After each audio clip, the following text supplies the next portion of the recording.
నా మతిమరపుకి హద్దు పద్దు లేకుండా పోయింది.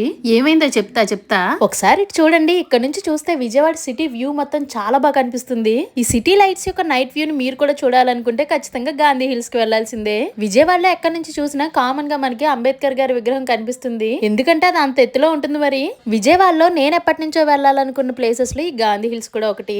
అందుకే లాస్ట్ టైం విజయవాడ వెళ్ళినప్పుడు మేమందరం కలిసి గాంధీ హిల్స్ కి వెళ్ళాం.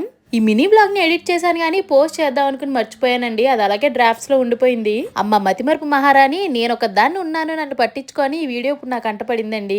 ఇంకెందుకు ఆలస్యం, మేం చూసేసాం, మరి మీరు కూడా చూడాలి కదా, అందుకే వీడియో పోస్ట్ చేసేసాను.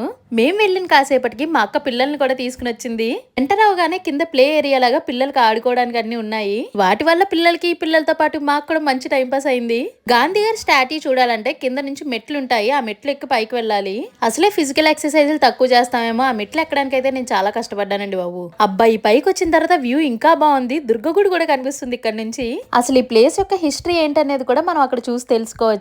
ఇంతకీ ఈ వీడియో మీరు ఏ ఊరు నుంచి చూస్తున్నారో కమెంట్ చేసి చెప్పండి. ఇక్కడ ఒక బ్రిడ్జ్ లా కట్టి వ్యూ పాయింట్ కూడా పెట్టారు.